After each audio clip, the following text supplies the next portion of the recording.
British Prime Minister Theresa May visits Nigeria today as the UK seeks to strengthen diplomatic and business ties with African countries.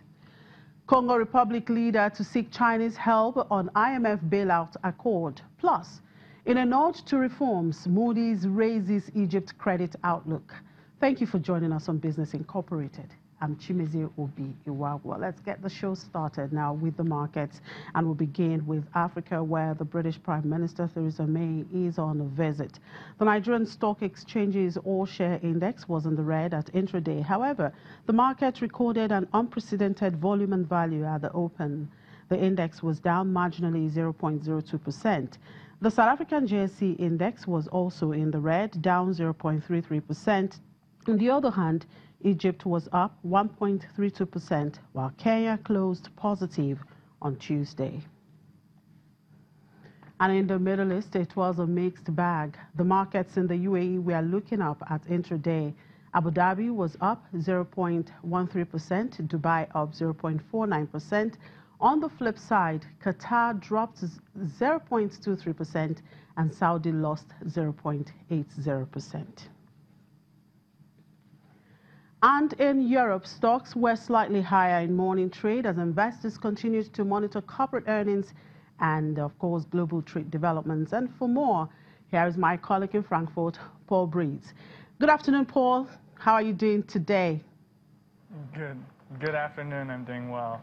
Sure. Nice So where are we on NAFTA or the successor agreement? Any significant headway and details? Well, now that Mexico and the U.S. have found a preliminary agreement, it's up to number 3. It's up to Canada to get back to the table and, well, hopefully join the club. Negotiations are set to continue later today, and the stakes are high. Trade between Mexico, the U.S., and Canada goes up to $1 trillion. So that's very high stakes. For now, the mood is positive. However, Justin Trudeau from Canada said that he would only sign a deal that would be good for Canadians, for Canada as a whole.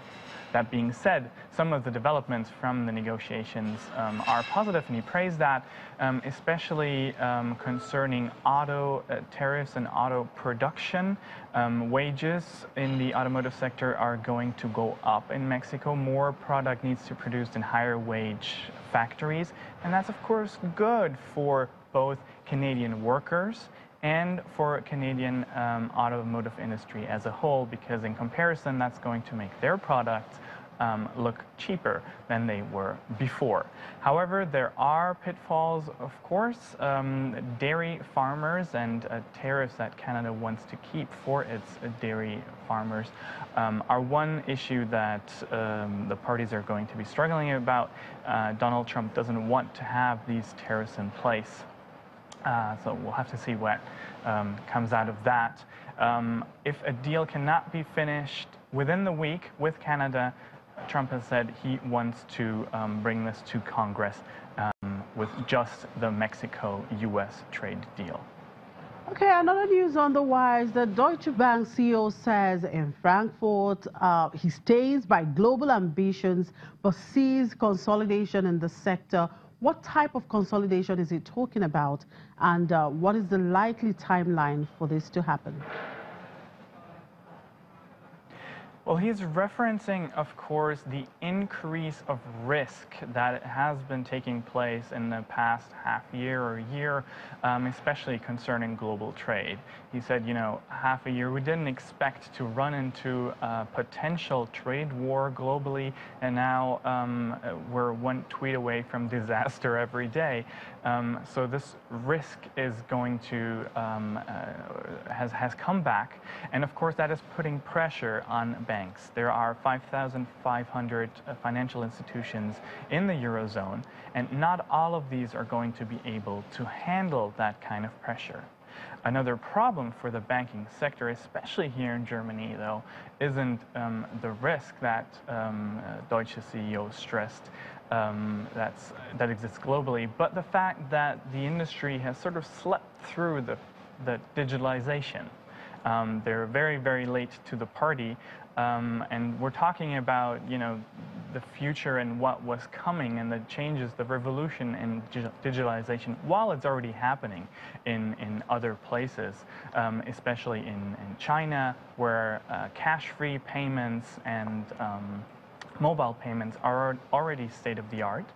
And we can see the results of that, sleep process here in Germany as well, with a startup called Wirecard, now having a higher valuation actually than major banks, than the second largest Commerzbank, and then Deutsche Bank as well. So how are they going to fight that? They're going to throw in their weight, hoping that the amount of customers that the banks already have can help them, especially if they use the data that they provide. But being so big, it's difficult for the departments within to communicate and to access that data, which of course smaller companies like Wirecard are already doing.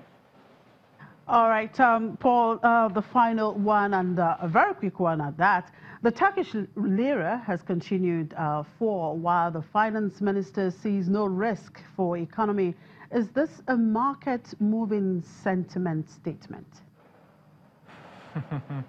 Well, if anything, it has made the market sentiment even worse. The lira continues to drop for its third day, especially pushed, though, because Moody downgraded 18 Turkish banks in the bigger scenario of the currency crisis. Now, why did he say that? Well, he's convinced that the Turkish economy is strong, and mentioned especially that there won't be any problem with debt from the country. Now, analysts have responded. They've pointed out that the low public debt that he mentioned is currently at 150 billion euros or $180 billion. That will be due by 2019, by mid-2019. And it is going to be difficult for Turkey to refinance that, because our access to the market is becoming more difficult and more difficult by the day. All right, thank you for your time, Paul. Hope to see you again tomorrow.